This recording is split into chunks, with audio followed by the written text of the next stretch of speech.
Nagsimula sa isa, naubos ang 5, hanggang umabot ng 15.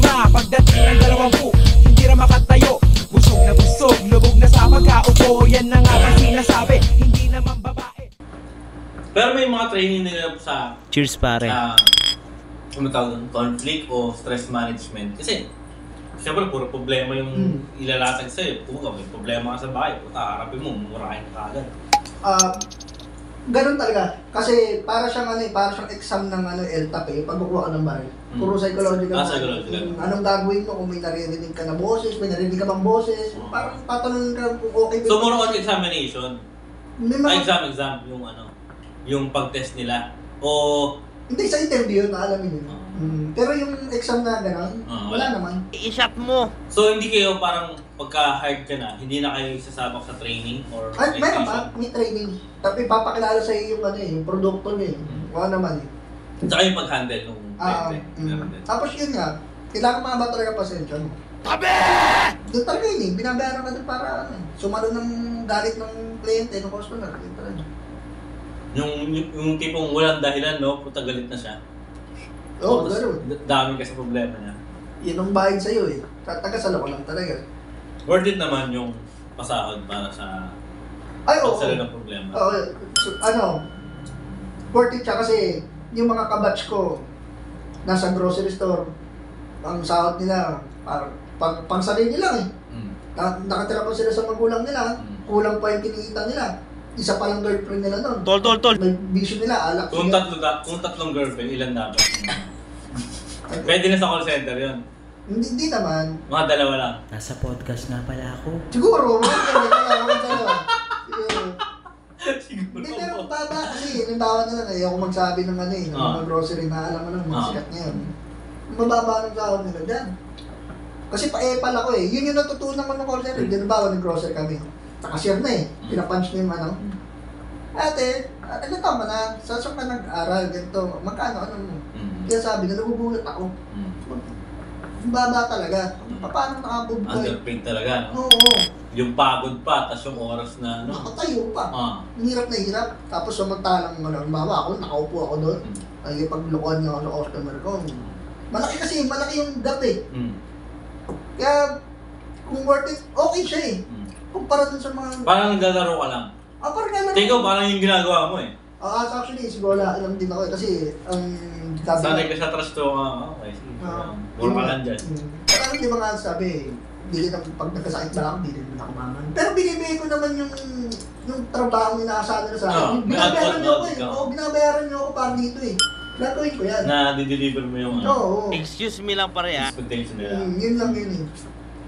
Pero yung seryoso na nagkakarir ako, kung kailangan ko manira ng kapwa, sisip-sip ako sa boss, Walang ganun. hindi ako umabot sa ganun. Yung iba? May mga ganun talaga. Ganun. Kunyari, number 1 ka. Ayun yun, nangungopia lang yan eh. Ganun, naninira. Lumabot doon sa ginagawa. Ayoko ng spotlight. Sa bumboy, ayoko ng spotlight. Talaga? Ayoko ng spotlight. Ulul! Ayoko talaga. Ayoko. Tama magbarkada lang. Cheers, pare. Pero sa trabaho, never talaga. Kahit na yung may mga pag-aataon na halimbawa, kailangan yung makatawag, maka-resolve ng issue ng 50. Ayaw ko gawin yan eh. Sa totoo lang, ayoko lang eh. Kasi, pagka nagawa ko yan, next month o next year, mag-expect ka pa ng more sa akin eh. Nagawa mo nga 50, gawin mo 60. Tapos turuan mo yung mga kasama. Nakita mo na eh, no? Oo, nakita mo yung sistema eh. Ayoko. Tapos sahod ko ganun pa rin. Ito lang ako. Okay na to. 50 lang, 35 lang, 40 lang ako. Ayoko spotlight ko ulit. Ayoko magkarir-karir na. Nakita mo yung kung paano nila tinatrato yung mga nag-excel eh. Totoo. Pero yung mga ganun, okay naman din sa kanila. Kasi nga gumagawa sila ng karir eh. Siguro di lang ako ganun klaseng tao. Kasi, So pagka may mga pakitang gilas na gano'n, may kinababagsakan din naman yung iba na promotion. magandang tanong eh. Kasi parang parang mga estudyante ng aeronautics eh. Ano raw? Di ba yung mga aeronautics? Tsaka engineer. Engineer at aeronautics. Ang engineer, sa isang building, maraming kailangan engineer din. Ang aeronautics, bawat aeroplano, dalawa lang eh. So, parang sa BPO, ang konti ng opportunity ng pagtaas mo, yung posisyon nun, isa lang pinaglalabanan, dalawa. Ang hirap hindi pa nag-aero sa inyo kasi maganda bigay doon. Hindi sila gumagawa ng parang team leader, gano'n. Meron din, pero hindi siya, yung team leader kasi hindi naman ganun kataas yung ano eh, yung Sahod. yung gap niya sa, hindi. Oo. Unlike ng mga OM yan, yung mga SOM, yun matataas na yun eh. Ilang OM lang yung meron. ilang piraso lang ang posisyon na yun. Tapos di pa umaalis. Pero may samurai ako. Kasi masaya na sila doon eh. Yun. Yung hirap ng gumawa ng karir, yung tanong mo, doon na nga papasok yung mga zip-zip, yung ibang babae ng mga dating. Nataka ka, magaling pa ako dito, butaw naman to eh. Ba't doon siya? Hindi mo nagawa yung ginawa niya. Iba yung tinrabaho niya. Sa may meeting room, hindi ko alam pero meeting ano yun. Ano yun? Pero hindi lahat ha. Hindi yan na naninira. Pero nakalak ko ba yung meeting room? Nakalak siguro. Huy! About yung blinds. Yung blinds, baka nakababa siguro yun. Hindi, pero prangkahan na. Alam naman ang ano yan, alam nila yung lahat yan, alam nila yan. Yung tema, no? Alam nila yan. Tanapin niyo ako sa address ko kung talagang may problema kayo. Pakakalanan ko pa kayo na. Totoo. Pucha. Yo.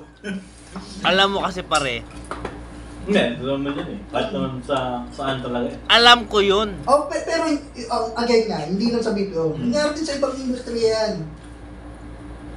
Kahit saan meron yan. Dahil sila mo kanina na sabi natin kasal yung both sides.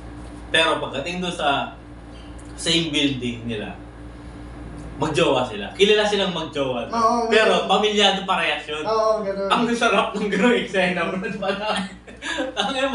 Magjowa yung turingan nila doon. Tapos yung tara sa kanila, magjowa din. Pero sa totoo, paglabas nila ng opisina, kanya-kanyang buhay yun. Kanya-kanyang pamilya. Kasama kasi sa kontrata yun, kailangan iba pa yung pamilya mo sa trabaho eh. Iba yung pamilya mo sa bahay. Pag kayo wala eh. Ang sarap. Grabe. Pero may Double life. Totoo. Kung nasusustentuhan mo naman nila parehas eh, masaya naman sila. Saka hindi pa nahuli. Hindi pa nahuli. Kaya nauubos pulutan eh. Ewan ko lang kung nahuhuli. Pero meron akong kasama, nahuli na. Parang normal na lang. Tidaan ng itlog, walang aamin talaga eh. Talagang walang aamin, di ba? Siyempre, may anak kayo eh. Mahirap na. Baka di ka na bumalik. Dahil tsaka iba naman din, parang inaalaw na lang din nila eh. Yung iba naman yun, okay. Hinahayaan na lang din nila. Kasi nga, ang priority nila, basta makapagtrabaho, pabili mo yung trabaho mo. Bahala kayo din magkabit-kabit ng ganyan. Huwag na kayo magkakanaan dun sa sa trabaho yun eh. Sa pantry. Pero yung sa guard pahinga ng guard. Kaya pala di lang punta eh. Teritoryo nila yung meron pa pala, totoo. Ano yun? Holiday. Holiday yun, nakaunti ng ahente. Kaunti namin. Bill out na boss. Kasi kaliwat kanan yun eh. Basta may hallway, kaliwat kanan. Sa kaliwa kami. Sa kanan, may dalawang guardia nakatayo. Tapos merong yung do not pass na Parang authorized lang. Oo, parang gano'n. Butaw. May nagbabakbakan pa rin guard tsaka yung agent. So, mag-shouta. Totoo. Kilala pa namin kasi kilala namin yung babae. Tayo na yan. Pinanood nyo? Hindi, sa kabila kami. So, umalingaw nga ulan? Umalingaw nga, siyempre. Hindi naman ang buhay doon, chismis-chismis. Pero hindi naman big deal. Natawa lang kami.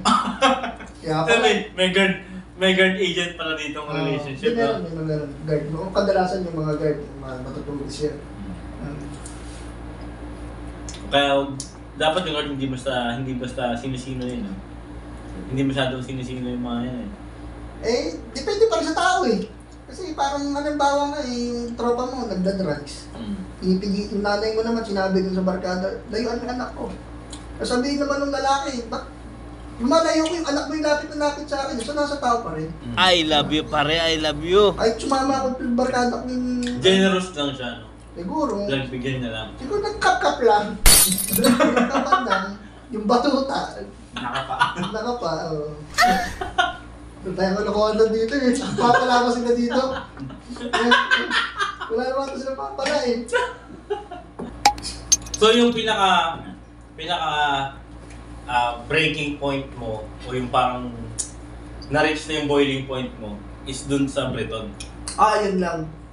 Pero... Yun lang yung parang nakakapikon pa sa'yo. Kasi dinamin mo na yung magulang ko, dinamin pa yung mga kababayan ko. Ibang usapan na to.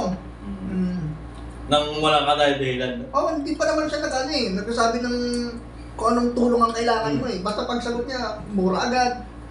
Pagiging racist na agad, wala. Paano ko tatutulungan? Hindi niya alam eh, tatawagan niya. One of the best agent to eh. Oo, top one.